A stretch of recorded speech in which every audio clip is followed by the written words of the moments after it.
Hello' guys, মই আপোনালোকৰ মৰমৰ কল্পনা আৰু নিশ্চয় ভালেই চাগে আপোনালোকৰ, মোৰো ভালেই। এয়া চাওক, আজি মই ভাত চব্জি বনোৱাৰ এটা ৰেচিপি নহয় বনোৱা দেখাব লৈছোঁ।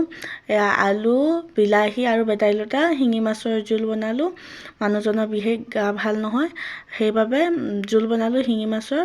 তাৰপাছত বনাইছোঁ কেপচিকাম, আলু আৰু মটৰ, সেইখিনি ভাজি কৰিলোঁ। ভাজি কৰি হৈ গ'ল। তাৰপাছত শাক বনাম, কুতুৰা শাক, বাহঁতৰ ঘৰৰ পৰা অনা কুতুৰা জিলিমিলি শাক বনালোঁ। তাৰপাছত আকৌ বনাইছোঁ বন্ধাকবি, বিলাহী, আলু আৰু ব্ৰকলি আছিলে। তাৰপাছত সেইখিনি মিক্স কৰি চব বনালোঁ।